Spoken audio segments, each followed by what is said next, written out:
So hi guys! Welcome back to our channel. So ang topic natin for today is dividend capture strategy and why it doesn't work for REITs. Sa mga investors or traders na gumagawa niyan, this video is for you.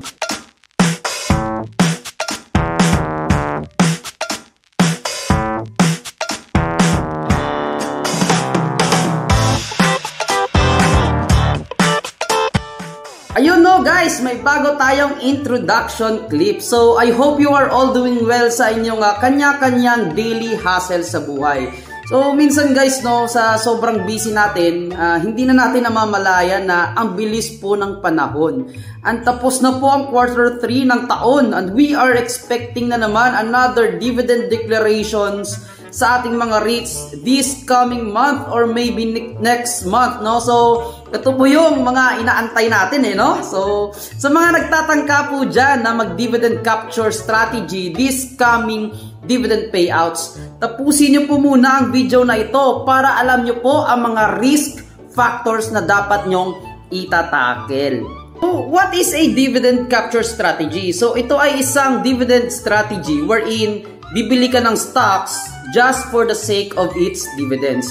So this is usually done by owning the dividend stock only until the day of its ex-date, no? Then by the time the trader is entitled na sa dividends, ibebenta nila agad to, no? Para i-transfer na naman ang capital nila to another dividend stock na may upcoming dividend declaration. So the strategy is very simple pero hindi ito nagwo-work all the time, especially sa REITs. But for some dividend stocks, it can be effective, no? So it all depends on the stock.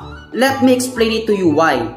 Let's take for example Semirara Mining and Power Corporation, no? So the SEC declared a dividend of 1.8 pesos per share, tapos meron pa silang special dividends of 1.7 pesos per share. So both dividends ay declared on the same ex-date, which is April 5, 2023. So the day before the ex-date, ang price po ng SEC was trading at around 32.55 pesos, no?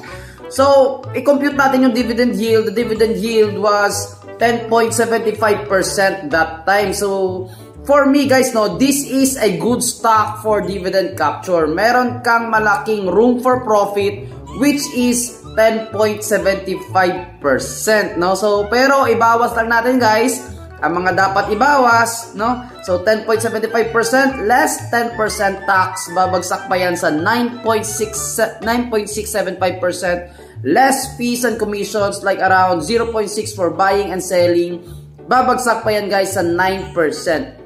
Pero guys, no, still big for me. Malaki pa din ang room for profit which is 9%. Next is REITs. So let me explain to you guys now why REITs is not a good stock for dividend capture. Let's say for example guys, no, Citicorp REIT, no. So nag-declare po sila ng 0.49 pesos per share na dividends. So the ex-date of Citicorp REIT was last September 8, 2023. So the price that time was 2.57 at yung dividend yield niya on that quarter ay 1.9% lang. So wag po kayo walito guys, no? 7.6% po ang dividend yield ni Citicorp REIT in an annual basis. Pero since we are talking about one quarter only, that is only 1.9%, no? So ganyan lang po siya kaliit guys, no? Tapos ibabawas pa natin ang mga dapat ibawas. 1.9% less 10% tax, babagsak pa yan sa 1.71%, tapos less fees and commissions ng about 0.6% for buying and selling, babagsak pa yan sa 1.01%. Yan po yung possible profit nyo kay Citicorp REIT. So 1.01%, that is a very slim chance of getting a profit guys. Counting tick lang po ng stock price pababa ng Citicorp REIT, talo na po kayo agad. That time po, bumagsak pa ng 1.53% ang Citicorp REIT. So, lugi na po agad kayo, no? The difference between SEC and Citicorp REIT, SEC declares dividends in an annual or semi-annual basis. Meaning, mas malaki ang chance for profit sa dividend capture ni SEC kasi pag nagbigay sila ng dividends bultuhan po ang bigay, no? Malakihang dividend yield po agad. Unlike Citicorp REIT na hinahati-hati pa nila sa apat because they give it in a quarterly basis. So, napakaliit po ng chance na magka-profit po kayo sa dividend capture strategy using Citicorp REIT or REITs in general. Though there are potential profits pa din naman if you perfectly done it right. But the risk is high and you need millions of investment para ma-feel mo yung 1% profit kasi thousands of pesos won't make big changes sa iyong portfolio. Para sa akin guys, no, mga suggested stocks ko for dividend capture strategy includes SCC, DMC, GMA7, and pwede na rin yung LPG pero hinahati-hati rin kasi nila yung bigay, no? Bottom line guys, no, I really don't suggest dividend capture strategy kasi parang trading na din yung dating, no? The best way to invest in REITs for me, no, is to keep it and accumulate it over the long term.